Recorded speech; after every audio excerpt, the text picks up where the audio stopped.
Hello, everyone. Welcome to Everything Arsenal, and this is the latest transfer news. A few quiet days over the last 1 week or something, ever since we signed Calafiori and played against Liverpool. Basically, ever since we came back from the USA, it's been a bit quiet. But let's get through the latest updates. What's the latest on Merino? Osimhen is back on the news again. What's the latest on Edin Dzeko? How much money are we going to get for him? And a couple of other updates. Let's start with Mikel Merino, and this is what Fabrizio Romano had to report. It's getting closer. They still need some conversations with Real Sociedad in terms of payment terms and the structure of add-ons, but the conversation is ongoing. At the moment, it's all verbal exchanges, still no official bid. So we are still discussing the move for Merino. I thought maybe we'd get a breakthrough this week. Now it's obviously still on Tuesday heading to Wednesday at the time of recording. We are playing on Wednesday. We are playing against Leverkusen, so there's only one more friendly match before we start the season. We could have another one arranged, maybe a behind closed doors fixture or something to maybe to give a few minutes to players like Merino if he has signed by that time. But as of now, we still haven't signed him and still haven't made an official bid. But in terms of everything else, we've already agreed everything else with Merino. So if we've already basically 90% also agreed with Real Sociedad, and the first bid they're going to make is going to be accepted, or there's just going to be a little changes, then the moment you make a bid and a medical is scheduled and all that is going to take like 2 or 3 days, hopefully, because I want Merino to be an Arsenal player before the season starts. I wanted him to be an Arsenal player before the Emirates Cup, but that is looking very unlikely. Now, the player just came back from holiday, like just like Raya and Ramsdale and Saliba and Saka and Rice. We only just got those players back this past weekend. Same with Merino. Merino just returned to Real Sociedad recently, so there was no way of doing this deal last week or something. It has to happen this week. But I was hoping we'd see a bit of progress in that one. But there's also this update from Fabrizio. Arsenal and Mikel Merino have agreed personal terms. Mikel Merino is considered the perfect opportunity. Arsenal are expected to close the agreement with Real Sociedad in the next few days. So many journalists, including Fabrizio and also Sky Sports Seth as well, and a few others already reporting that yes, this deal is pretty much done. We haven't made any official bid yet, but we've already talked to the player. The player's already chosen Arsenal ahead of Barcelona and Atletico Madrid. We've already agreed personal terms in terms of wages and all the bonuses and how many years this contract is going to have and all that. We've already agreed on all that. And us and Sociedad, like other teams, have pulled out because they know Arsenal and Sociedad are going to agree on this deal already. So I guess it's just a matter of how much you're going to pay and what the structure of the deal is going to be. And that is what is taking time. And also, plus the player is just coming back from holiday. There's that as well. But hopefully we do get this deal done very soon. Most of our players are back now. All of our players are back now. There's only Tomiyasu is injured and Tierney is injured. Is going to be sold. Obviously, there's a couple of players who are going to leave. I don't know if the players leaving is what is also affecting. I don't know if you were waiting for Smith Rowe's deal to be finalized first and then go and try and get Merino that money, because you've gotten 34 million for Smith Rowe. You've gotten 27 million first and then 7 million in add-ons later, so a package of 34 million. I think that money could be enough to get Merino. I don't know if that is what you're going to use or there's a different way they're trying to approach the transfers.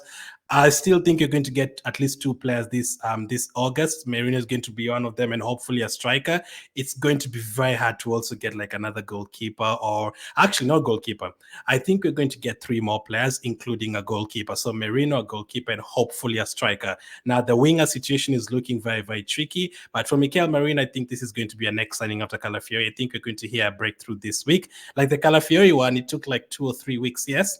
But the moment we had that we had already agreed the deal, but the time it took from the medical is scheduled, the time he was announced as an Arsenal player, it only took like 3 days or something, and it was done from that Friday to that Monday. Then he was announced, and that was it. So hopefully the Merino one is as quick as that, and we get the player through the door. But we don't know why the delay. Maybe it's because we're waiting for money for other players, and let's wait and see. So that's the latest on Merino. Let's talk about Osimhen, because for me, I don't expect Osimhen to join Arsenal. I think Osimhen could actually end up staying at Napoli because of how like complicated this deal is. There's a reason he's still at Napoli in August. Like if it was such an easy deal to do, I think Arsenal would have already tried to sign him before. PSG would have already got him. Chelsea would have already got him, but it's a very complicated deal to do. And that is why Osimhen is still at Napoli. It would cost like 120 million euros, and there's complications there. But Di Marzio actually did report that Arsenal could get back in the race for Osimhen. Chelsea have left the scene after talks with for Omorodian. So right now in the picture for Osimhen, there's no Saudi Arabia and there's no Chelsea anymore. Even Arsenal are not really there, but the Martin says Arsenal could get back in the race for Osimhen in case it doesn't go through with PSG. Now, I still think this is going to be very complicated unless they drop the money. Unless Napoli today say, okay, listen, 80 million euros, let's get the deal done around 67 million pounds. Maybe Arsenal can go back in for him, yes. But the money, I think it's a complicated issue.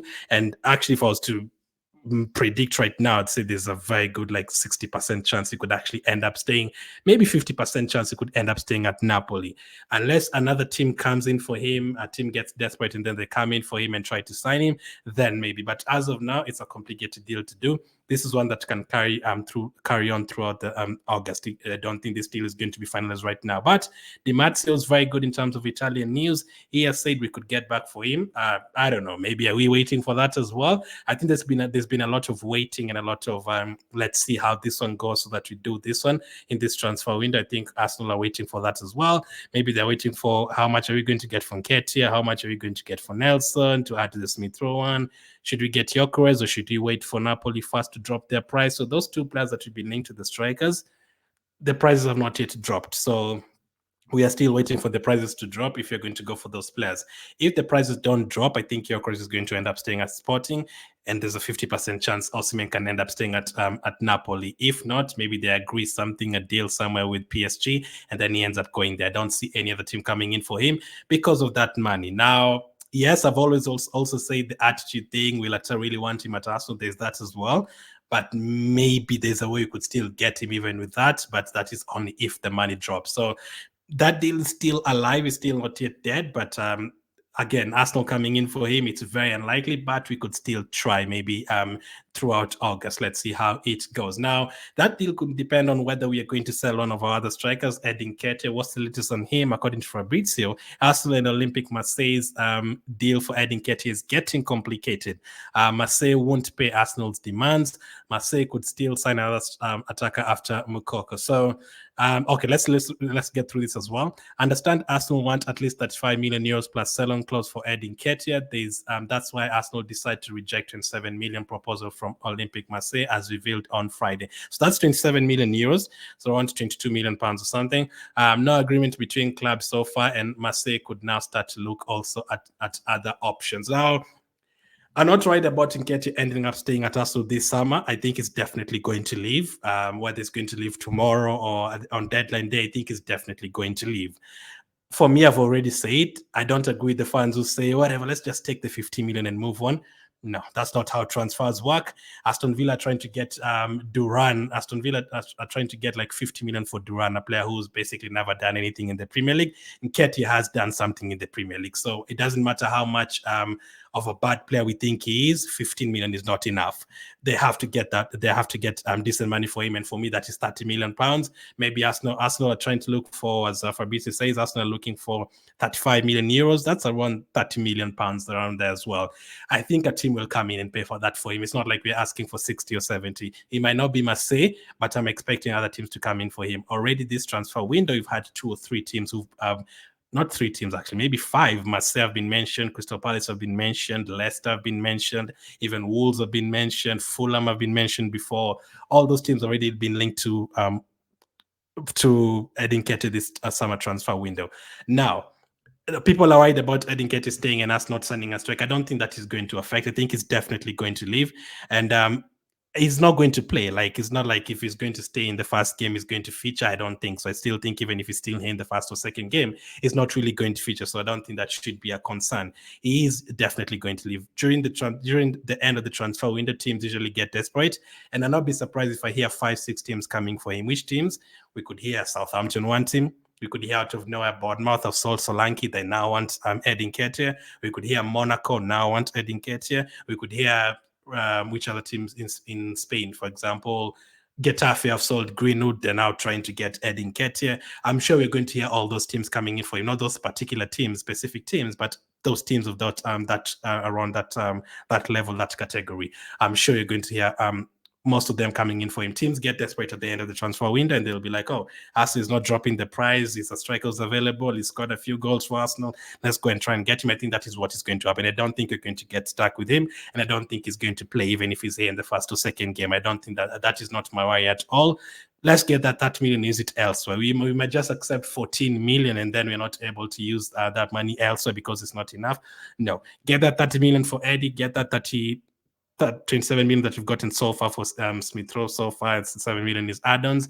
Get the money for Nelson, and then you can use it to buy someone else. I guess that is what is delaying some other potential signings. And if people are saying just sell him for 14 million, that might not help us in terms of getting other players. So you just don't throw your assets because you don't like the player. That is not how it works, man. Because I've seen other teams with players who've played 2 Premier League games and they want 50 million for their players. Aston Villa, Chelsea, Everton, they've recently done some deals where players are coming from the academy and they're selling them for 40, 45 million.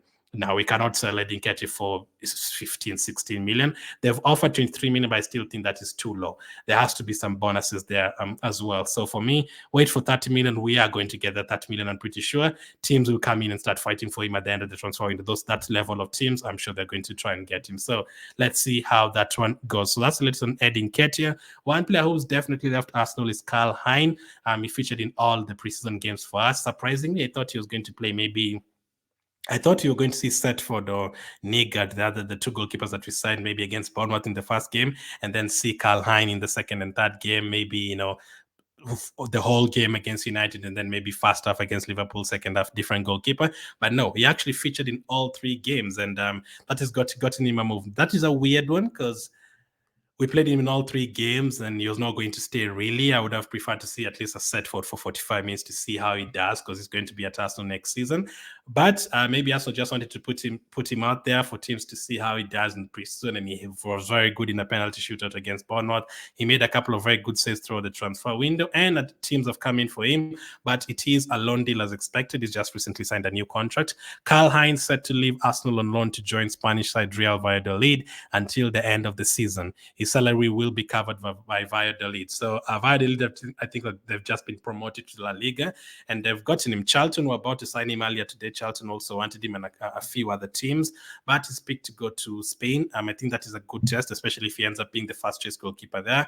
That's a good test. That's a league that we can see how he does over there. That is a team that has just been promoted, so you'd expect them to face a lot of shots, like when they come up against a Real Madrid or Barcelona or Villarreal, a lot of tests. Like you'd have like 7, 8 shots to try and save, and then we'll get to see a lot of him throughout the preseason and not preseason, throughout the season. If he goes there and he does well, and Valladolid are like, hey, this guy kept us up.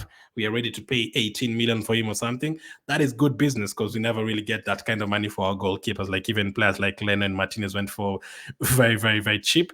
But if Karl-Heinz can go there and perform well, I think we can get the money for him. Now, Karl-Heinz off to Valladolid, so that is one deal that is definitely done. Now, that definitely means you're going to sign another goalkeeper. That is why at the beginning I said we are going to sign another goalkeeper. I think you're going to sign 3 players this August. Ramsdale is still here, so this is a weird one. Are we planning to have Raya first choice goalkeeper and then Ramsdale again second choice, and then have Setford or someone as a third choice?